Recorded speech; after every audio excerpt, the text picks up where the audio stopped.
Howdy everybody, I'm Adam with Old School Aquatics, and welcome back if you're tuning into the How to Build a Fishroom series. This is episode 1 in the Infrastructure sub-series. This episode is going to talk about how to build and install the airlines and really the whole centralized air system in a fish room. I'm a systems engineer, so I'm excited to talk about this system. Please understand this is a critical system to a fish room. To me, if we had a power outage and I only got to pick one thing to turn back on, it would be this system. That's why I picked it first in the infrastructure series. There is a point to be made here, though.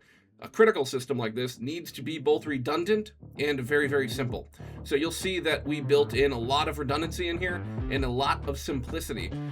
What I mean by that is that nothing here is cutting edge, and that's on purpose. Let's jump right in. I want to give you guys a comprehensive system overview before we get into fabrication. Before I do that, I want to actually show you point of use. What is the purpose of all this? You can see here that I use the air for my sponge filters. Now, sponge filters are nothing new, but in my system, I have water that starts at the top, goes down to this level, and goes down to the bottom, then to my sump, where I have a whole trickle tower central filtration built in. So technically, I shouldn't really need all of the individual tanks having sponge filters, but I do. The reason I need that is because up at the top of every one of my inlets is a ball valve. And so I can turn off the water coming into any column of fish tanks, and if I do that, they each need their own filter built in. Additionally, sponge filters are just cheap, and it's a good redundancy to have. You'll find these in lots of fish rooms, but you'll notice that sponge filters are the whole reason we're doing this whole video. All right, let's start with the sponge filter and work our way backwards. So I have my sponge filter, and every tank gets one, and the sponge filter needs an airline going to it. So I'm going to throw this back there so the fish remain happy, and follow this airline up where it goes. So I have it tacked here, and every tank gets one, and it goes all the way up to this little manifold up here. Now, it's actually just a single piece that is allowing me to control the flow, but each individual airline has its own drop from a 1-inch PVC artery. And you can see that artery actually goes over the whole room, so it makes a complete loop. And then it blows through the wall over there to the pump room.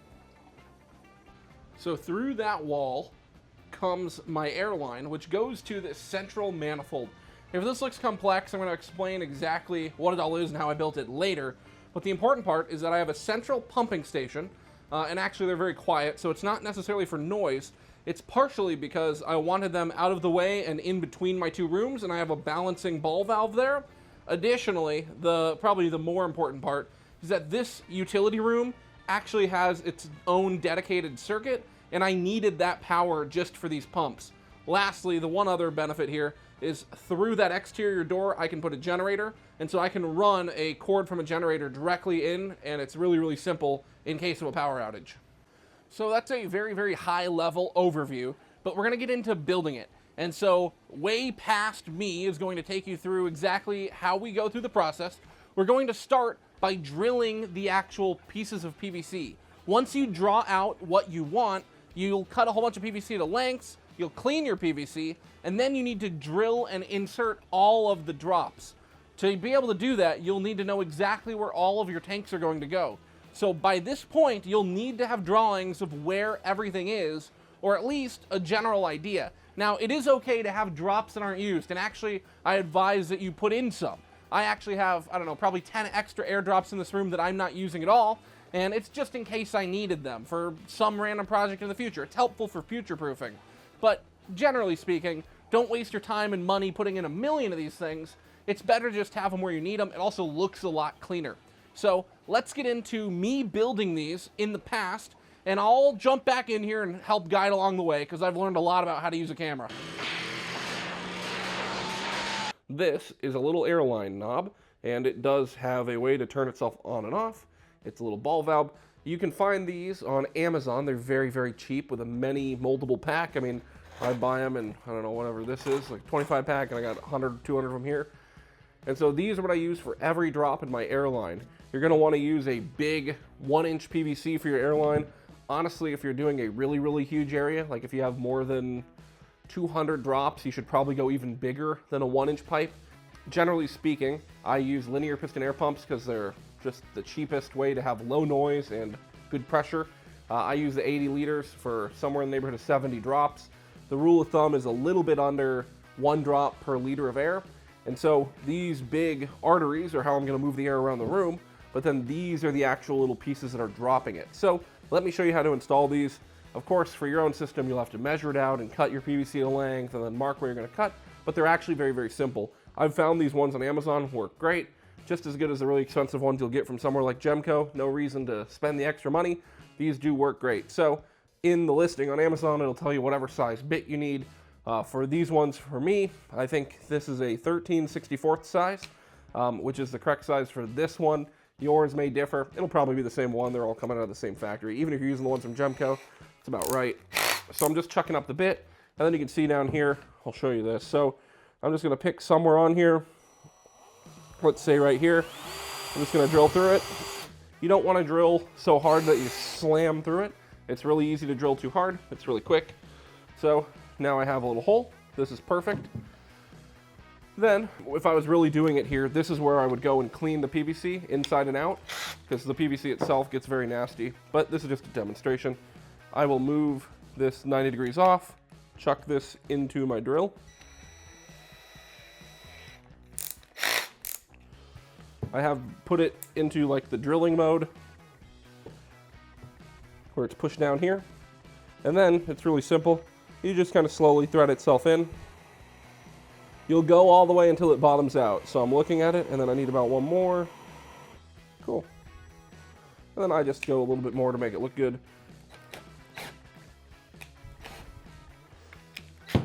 So I'm just unchucking it out of the bit. Works like a charm. And now you have successfully created a little air nozzle, which is great, and this is perfect for what you need. But let's say you screwed it up, right? Let's say this is not what you wanted. Maybe you screwed up the threads, and now you have to take it out, because you can take it out the same way. You'll chuck it back up, you'll tighten it back down, and now you can unscrew it, right? You can take it out. And so now it has cut threads into the PVC. You should be just fine to reuse those threads, but maybe you pulled it out or did something weird and you're not happy with the section. Don't forget that you can always take a pair of your PVC cutters that you have and just cut that section out. Cut to the left, cut to the right, whatever. And then once you have it out, you can just put a coupler and put those two pieces back together. So even if you screw it up, no problem. You can see I'm really doing it on these long pieces here. This is a big 10-foot section, and we're going all the way around the room. We're actually going to make a big kind of H section of it. So yeah, it'll be really cool. I might put together a little montage of me building it out, but concept's really simple. It's really, really cheap. This is the easiest part of the fish room. So yeah, not a whole bunch to say here.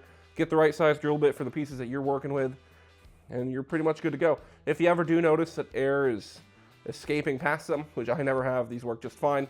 But if you wanted to, you could actually silicone around it. You're just never going to be able to take them back out as simply. But yeah, that's really all I had for you. Okay, so that was a pretty good guide on how you need to drill and then chuck in and actually drill in each individual nozzle where you want it. A couple of things I didn't hammer home in that segment were, especially when you're doing this, if you want it to look clean, make sure you do the last part by hand. And generally, I would say kind of torque it to spec by hand using some other tool. I found a crescent wrench did pretty good, but I didn't get that precise with it. There's other methods that might be better. Now, let's get into me actually building them and mounting them into the ceiling. Something to note, I'm not a professional plumber. I might look like it, but I'm not. And so you'll see me kind of screw things up and figure it out. I have a lot of experience now, unfortunately, dealing with PVC, and so I hope to kind of convey some of those things around. This next clip, me and my brother are kind of building it out, and you'll notice we don't build it on the floor as a ring and put it up. That's what we did in this room, and it was horrific. I needed like a dozen people here, and it took all day. It was ridiculous. So the much better method, and I say it in the video, but I'm going to say it again, do not build it on the floor and then put it up into the ceiling. Build it piece by piece onto the ceiling, and usually it's best to either end with a very loose piece or a connector. A connector is great because if it's already primed, you can just insert it there and you can mount everything to it. You'll see what I'm saying? Let's get into it.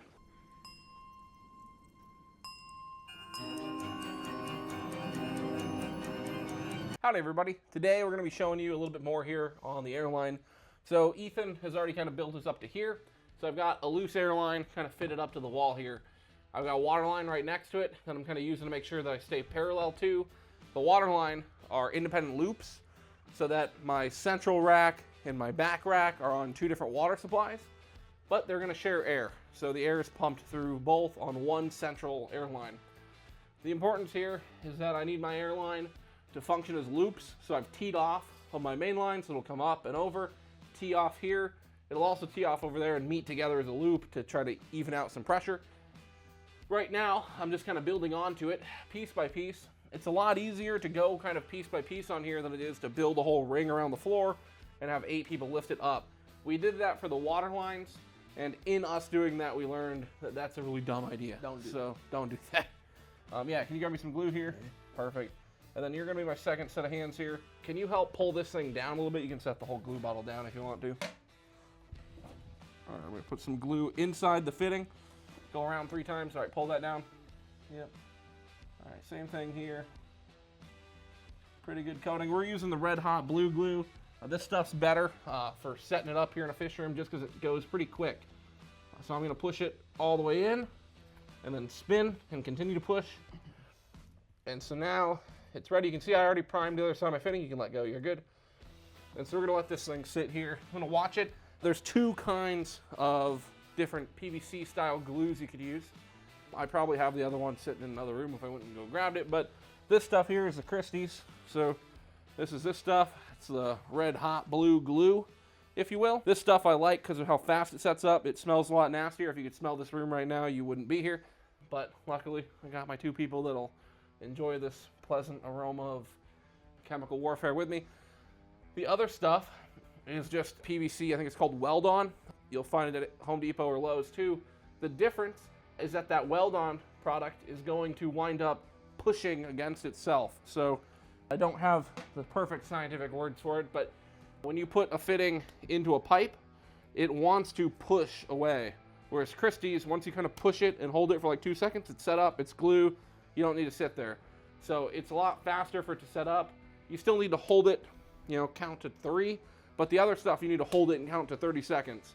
And seeing as the other one doesn't smell that much better, and the price difference is pretty negligible, I tend to go with this one, but use whatever's cheapest and whatever works for you that you can find. Do whatever the hell you want. Let's keep kind of going around here. Let's build off this next one so you can see us do a real piece. I'm kind of doing it and filming it here. All right, so mock it up again and I'll show people what I'm looking at here. So I've already got my water line set. Obviously I can't move it. And I like that you overlapped it because it's important that this thing's gonna sit into the fitting. You can see here, if I was to 90 it, I'm gonna run into this pipe. And I don't want that because I don't want to have to come down, around, and up and over like I did for that other room. And even if I did, I'm gonna leave this fixtured light right here. So I don't like that idea. So I'm gonna need to make this thing a hair longer. Yep. It's easier for me to do that before it gets set up. Yeah, just grab that little extra piece. I don't know, what's that, 6-inch extra piece sitting on the ground? Yeah. That's perfect. I'll go prime that. Can you hold this? Okay. If you want, you can glue that first piece on, yeah. You want me to glue this onto here or that on? Coupler onto this piece because it's easier for us to put the coupler on and then the 6-inch piece into the coupler before it's tacked up to the ceiling. Agreed. I'm going to prime both of these. This primer stuff does a pretty good job. You need to make sure that you kind of get it all over though. So I wind up doing kind of 3 ring around the roses on each one of these. And you want to give it enough time that it'll actually set up. So, all right, you're glued on that side? Yep. All right, this primer's right side.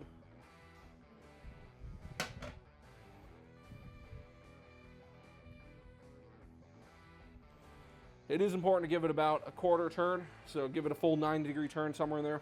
So push it all the way in and then turn it. It does help with adhesion. I think it is recommended. Cool. So this puppy's ready. I do see some squeeze out on the inside too. That's good. All right, you ready for this part? Yeah. All right, so I'll just hold her up for you. Let's mock it up. Don't glue it. Just let's see if she's good. All right, I'm happy there. Yep. Okay. Glue it up.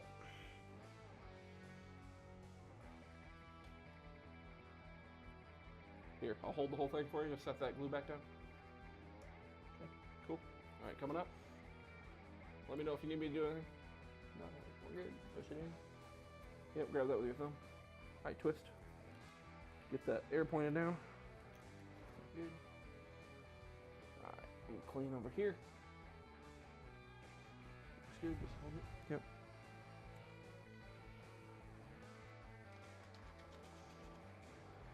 All right, this is for your hand. I got a paper towel for you. Clean that up before it gets everywhere. and then I'm gonna fix this up here with another clamp. So yeah, can you hold right here? Thank you.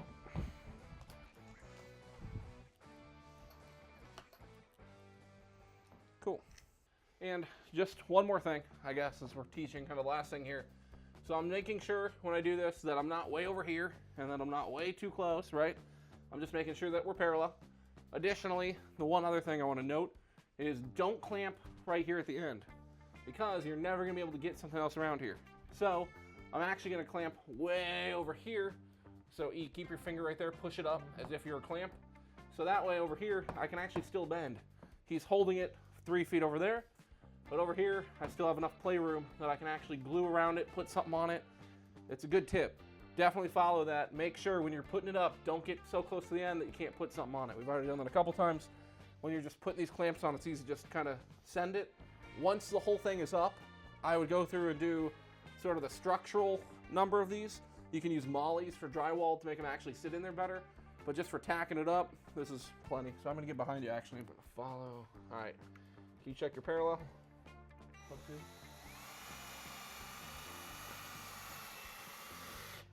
Cool. And these are just the extra fat drywall screws. I'm just using the big ones. So instead of the number 6, use the number 8. If you're not gonna use mollies or whatever fits into your clamps, but that's what works for me. I think that's pretty much all the tips and tricks I have for you guys. Obviously, I'm no plumber, and so I don't have all of the wicked tips and tricks for you, but this is how I've been doing it. We've already done one room. We're just getting this one done. At the end of all this, I can go through and break out exactly how the whole air system works. But effectively for airline, just using PVC, tapping them, putting them in each one on its own, and then just putting it up just like any other PVC that you hang in your ceiling in your house, like you totally do because you're normal like me. Cool. Well, I'll cut the footage short there. There's no reason for another 30 minutes of futzing around with PVC. Clearly, we're not really experts around here, but we've done it enough to kind of figure out a couple of tips and tricks. I hope that kind of shows you some of it. You'll see more of this in the water video. I guess to recap, my big mental notes on this for myself going forward is design it first, measure twice, cut once. Once you have it, don't build the whole thing and then install it. Install it piecemeal. That way you can make adjustments on the fly. And specifically when you're building it out, watch out for design failures. I have a really good example for this in the water video coming up, but in this video, the perfect example is actually up here. Let me show you. So up here, you can see that this is a total mess. I have a water line which got preferential treatment. It is actually sitting flush up against the ceiling. The airline, that's the one on the left on the outside, you can see the drops there, it actually comes down with a U underneath and then back up around it. The reason I had to do this is because I didn't design for a way for 2 concentric rings to both make their way out of the fish room. The reason this is important is because it's easy to forget. You're drawing on paper, it's 2-dimensional, but in the real world, obviously things can't just, cross through each other. And so I get that that's all easy, but build it small so that you can find those things, because when you build it as just one big assembly, you have no flexibility to fix it. Now, as I look to see how it blows through into the other room, let's show you the minutes after I actually got all of the air pumps assembled.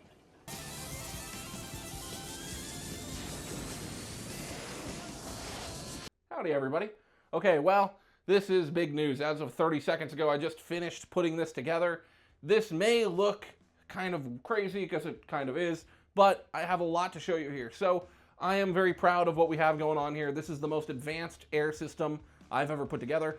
Air systems, obviously, are super critical. If I got to pick one thing to turn on, it's going to be these 4 80-liter blowers. In the case of a power outage, I may just need a generator out there just to keep these 4 running. With air alone, I should be able to keep everything going sustainably. I shouldn't rely on the other centralized filtration. I shouldn't be reliant on some level of circulation. It should be self-sustainable given just air. So, that said, this is really the heart of my entire fish room. So I've got 4 of these Mito blowers, right? So you're looking at $1,000 of blowers here, roughly, give or take. And so each one is plumbed into the central air loop. This is a 1-inch PVC loop. And so these 2 blowers feed this line that winds up going to that whole fish room over there. And these 2 blowers feed the other line going to the other room. Each room has a loop running all the way around the room. So it kind of balances off, making sure that there's some level of balance between how much airflow is on this side or the other side. If you had one straight shot and you capped it on the end, By the time you get to the end, they're kind of running out of air. So by looping it, even if seemingly unnecessary, it helps balance, you know, how much rate of flow each individual drop is getting. So a couple things here. This here manifold is all plumbed with PVC. That's not necessarily, you know, needed. You could do it differently. What is needed, or what I would tell you to do, or myself in the future, is this here. So this ball valve acts as a central balance between both rooms. So in case of, you know, pump failure, 3 should run the whole thing. That's redundant, right? So if one pump goes down, the other 3 should be able to pick up the slack. Hopefully I've sized it accordingly. That's all my math tells me. I'm going to test that here very shortly. But the theory is that 3 out of 4 of them will suffice. So to be able to use that, I will need to balance them and keep them separate. It also helps for troubleshooting. Additionally, I'm going to have fish in that room before I have it in the other room. Long term, I don't know if there's a benefit of keeping it just wide open. I wonder if they're going to fight each other a little bit. But 2 on the same loop doesn't matter. So 4 on the same loop also shouldn't really matter. Well, I'm sorry, man. Look, you know, I'm talking out of my ass. Generally speaking, it's a good idea to have some redundancy and some troubleshooting ability just built in. So I'm very happy with this. I have the ability to, you know, separate them if I want or combine them if needed. And everything here is plumbed in, PVC glued, should be airtight, watertight. It just got done a second ago. So I'm going to turn these on so you can hear how loud they are. This is just kind of a makeshift jerry rig thing. I'll mount up the real one here soon. With just 2 of these pumps, I'm shocked, honestly, about how quiet it is. I don't know if the microphone is doing a good job of kind of segregating the sound, but in person, this is ridiculous. As I grew up as a kid, I had 2 of those big 12 outlet blowers, and eventually I got 3 or 4 of them. Those ones you get on eBay, those ones that are junk. They'd kind of, you know, get bad every, I don't know, 4 or 5 years. And over time, they get louder and louder and louder and louder. They also have a tendency to just kind of walk all over the place, so I'd kind of always put them on 2x4s to keep them on the floor. But all that said, these things are incredibly quiet. It's night and day. And they're much more reliable. So if you can, you know, spring for the bigger investment, it's going to be worth it. And, you know, really consider running an actual loop. 1-inch PVC, that starts becoming a big project, but it is worth it. So future me again here, and there's a couple of things to note. The main one being that balancing wound up becoming not that important.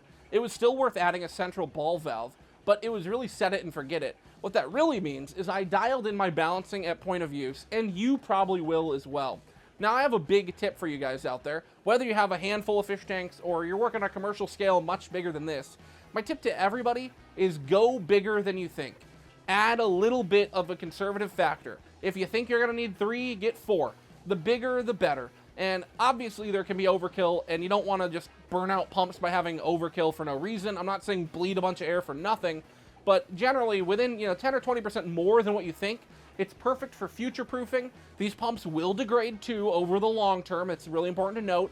And especially if you're working at the commercial scale, at this scale or anything bigger, adding another pump later, that is an impossibility. I have utilized all of the electricity in that room. I don't have location for it. I'd have to pretty much interrupt all my air in order to like splice one in. It would be doable. It would just be a huge pain in the butt. So please plan your system to have some redundancy. I baked in about 25% of overhead redundancy. Just in case one falls out, I can turn up another one really quickly. I'm actually not even running all 4 of those, and I probably never will. So that feels pretty good as well. So I guess lastly, one more thing to note while I have you here is the reason I put this video first in infrastructure is not just because it's critical, it's also because it's critical path. Now, a lot of people get this wrong. I got this wrong. A lot of people put in tanks and then they add air to it as sort of a filtration afterthought. I definitely think if you're building a fish room, and if you have the luxury of starting from scratch, and please know that I'm not discounting those of you that wound up building a fish room, but for those of you that don't have one and you're going to start fresh to go build one, the optimal solution is clearly design and build your airline and water line and drain line before you put in all of your fish tanks. And so that is why I'm talking about it in this capacity. I think this is the right order of operations for everybody to do everything in. Design it, build it, install it, then do all of your tanks as sort of a last kind of final assembly. And the rest of the series will follow suit here. So I'm going to go kick it back to my old self for an outro, but I just want to say thank you guys. All right, everybody. That wraps up the footage I had here for this video. I would like to make a couple of points here right at the end. So, firstly, if you've made it this far, you're a certified fish nerd, so welcome to the club. or you're really oddly into airlines and get that checked out. But I would like to do the common YouTuber thing where you go, please, ssytem. If you really did make it this far, please consider subscribing. I think you're really going to like what's going on here, or at least check out the rest of the series. Next video is going to be on the recirculating water side, so another critical system. I don't like water all over my floor, so that's going to be a fun one too. Again, this whole series has a whole bunch of information. And the second point I want to call out here is if you have any questions, or if I missed anything, because I'm sure I did, please leave it down in the comment section. I know that YouTube allows me to do some stuff where I can film some shorts. I can actually add extra footage in here to show you guys some extra stuff that I missed, or at least give a better explanation to stuff that maybe I did kind of poor. You know, this is all kind of off the cusp, and, you know, I really get one shot to film all this stuff. So I know I missed some stuff. I tried to add it in where I could, but if you need more information, please ask down there. I'm happy to provide anything in specific. And I'm really trying to do my best to document what it takes to build a fish room, kind of soup to nuts, the whole thing. And whatever questions you have to add more content to that really helps build the entire community's understanding of how to build a fish tank. So I appreciate it. Thank you for watching. Again, I'm Adam with Old School Aquatics, and hope to see you in another one. I forgot to say it. Keep on keeping on. Later, y'all.